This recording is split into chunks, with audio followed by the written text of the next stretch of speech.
What's up, Eagles Nation? What's going on in NFL world? How you doing, Division Rivals? This is Stephen Hyder with Gate City Sports Channel. The sports channel where the cerebral NFL fan comes for about 10 minutes of daily content. What's up, ladies and gentlemen? Good evening, good morning, whenever this gets around to catching you guys. Today's topic, I just want to talk a little, just for a second, about something I saw pop across my screen. I know a few of you guys are probably, and girls are going to be wondering what the heck this means. So Trevon Grimes was waived with an injury settlement today. Some of the early reports I've seen from some of the people reporting on this, they seem to have not the greatest grasp on the way that injury settlements work. So I just want to take a few minutes here, guys, and clarify for you guys so you have an understanding. Let me just start off by saying I have no clue if the Philadelphia Eagles are going to bring Trevon Grimes back, if this is the end of them separating from him. Who knows, guys? I mean, I can't possibly tell you that. What I can tell you is that this doesn't mean that their time with Trevon Grimes is necessarily done. So let me just explain what happens when a player gets injured, right? So the Eagles waived him due to injury, right? He comes back, they reclaim him again. The problem is if you then keep him on your roster, you have to designate him for injury reserve for the rest of the season.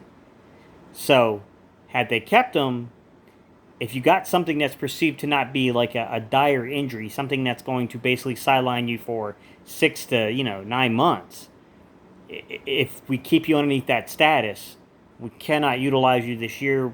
I don't even think they could put him on the practice squad. Like, the only thing you can do is allow him to maybe use your facilities to rehab and work out. But you can't really do anything else with a player like that. So a lot of times when something like that happens, you then waive the player, this time with an injury settlement. And then I believe after you waive the player with an injury settlement, if you choose, if the organization so chooses to do so, and I can't tell you that they do or don't choose to do anything, guys. I don't know.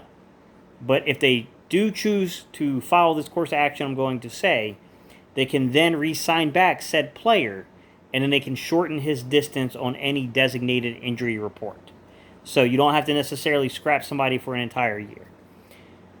If I were to take a wild guess, I would guess that Trevon Grimes is probably not going to be ready for camp to compete, but probably would be ready shortly after that period of time.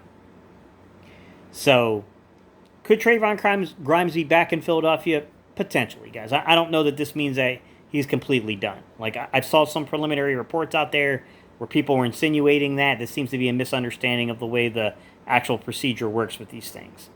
But at the same time, it's also not a guarantee he's coming back. I mean, they just may not have wanted to use any additional roster spaces or injury reserve designations for a guy. That's a possibility, too. Where there's one way, there's the other way, too, guys. You got to take both possibilities into consideration here. Me personally, guys, I have a hunch that I'll go out on a limb and say I feel like the Eagles are probably going to bring Trevon Grimes back. I mean, who knows at what point? Who knows if it'll be immediately? I don't know, guys. It's hard to say. Probably depends on the interest he's drawing from other teams and the Eagles need to really getting back here if they feel that way. I mean, it's hard to say. It probably also depend on the way that they feel about certain guys going into camp, too. I mean, if they feel like JJ could be a bottom of the roster guy, I've given up on him being a starter, guys. I really have.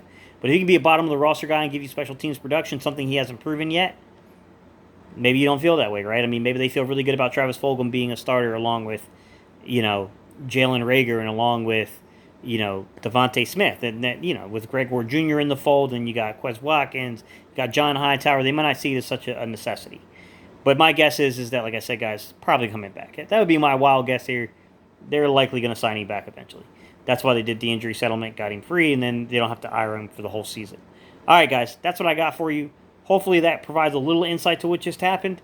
Like I said, guys, maybe he's back, maybe he's not. I don't know. Ultimately, I don't know, guys. My gut instinct tells me he's probably back. All right, y'all. I appreciate y'all's time and attention.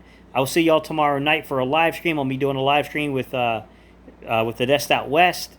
We're going to be talking a little bit. I'm going to be breaking down some coverages for him and just helping him walk through and build his understanding of how coverages work and identifying certain coverages. So y'all check in and check us out for that tomorrow evening, guys. All right, y'all. Appreciate y'all's time and attention. And I'll see y'all in the next video.